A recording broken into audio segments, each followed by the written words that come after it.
Michelle Carter gets 15-month jail term in texting suicide case. Taunton, Massachusetts.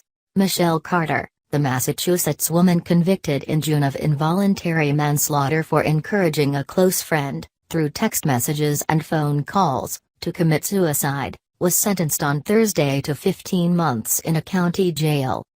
Ms. Carter was 17 in 2014 when the friend, Conrad Roy III, who was 18, poisoned himself with carbon monoxide in his truck. She could have been sentenced to as much as 20 years in prison. The judge sentenced her to 2.5 years in a county jail, but suspended 15 of those months. Then, at the request of Ms. Carter's lawyers, the judge stayed the sentence while an appeal goes through the state courts, which could take several months or a few years and means that Ms. Carter will not immediately go to jail. This court must and has considered a balancing between rehabilitation, the promise that rehabilitation would work, and a punishment for the actions that have occurred, Judge Lawrence Moniz of Bristol County Juvenile Court said, announcing the sentence in a crowded courtroom. As the court adjourned, Miss Carter, now 20, stood, puffed up her cheeks and exhaled deeply, visibly relieved that this stage was over. She left for home, under orders not to use social media or to profit from attention on the case. Continue reading the main story. Related coverage. Guilty verdict for young woman who urged friend to kill himself, June 16, 2017. She's accused of texting him to suicide. Is that enough to convict? June 6, 2017. Trial over suicide and texting lays bare pain of two teenagers, June 12, 2017. Her lawyer, Joseph P. Cataldo, told reporters that he would appeal her conviction within 30 days. This is a tragedy, he said. It is not, however, a crime. Conrad Roy took his own life. Prosecutors, who had asked that Ms. Carter be imprisoned for 7 to 12 years, said they were disappointed by the shorter sentence. They said they believe that Ms. Carter had committed a calculated, devastating and inexcusable crime for which she needed to be held accountable. Her actions killed Conrad Roy, Mary Claire Flynn, the prosecutor, told the judge. She ended his life to better her own. The prosecution has suggested that Ms. Carter wanted attention from being the grieving girlfriend if Mr. Roy was dead.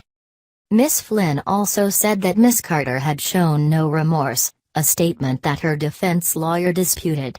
Mr. Cataldo said that for legal reasons, his client could not express remorse in court, particularly if her conviction is overturned on appeal. Some legal experts said the sentence seemed fair.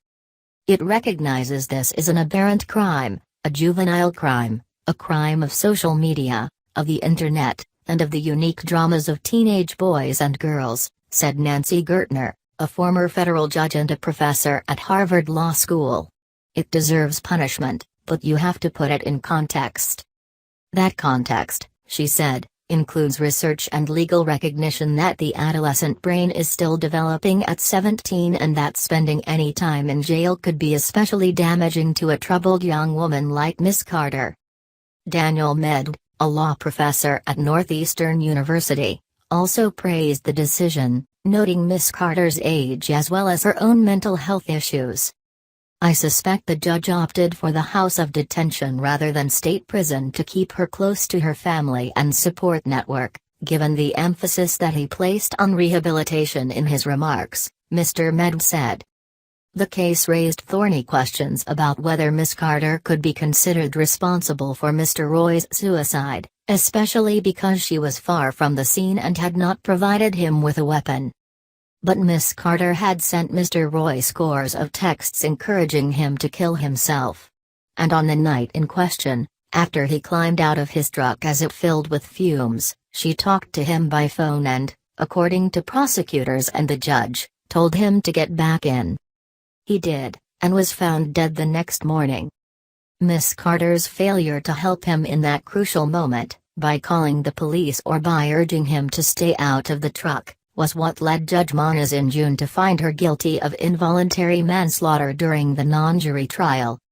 The outcome of the trial stunned legal experts, who said it broke ground by suggesting that words alone could be found to cause a suicide. Speech in this case was ruled to be as powerful as a loaded gun, a verdict with potentially broad implications. The judge's conclusion was particularly unexpected, several lawyers said, because Massachusetts is one of a few states that do not explicitly outlaw encouraging or persuading someone to commit suicide. The verdict was surprising for another reason: no firm evidence was presented in court to prove what Miss Carter had actually said to Mr. Roy in those final moments. There was no recording or transcript of the phone call.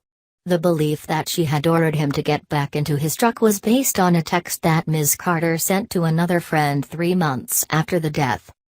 "Sam, his death is my fault, like honestly I could have stopped him," Miss Carter wrote in the text message. "I was on the phone with him and he got out of the car because it was working and he got scared and I, expletive, told him to get back in." This assertion formed the heart of the prosecution's case against Miss Carter, and the judge based his verdict on it.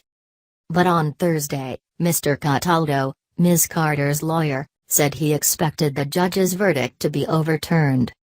"I am confident ultimately that Michelle will be vindicated because I do not believe a law was broken, and her words alone are not sufficient to establish manslaughter," he said.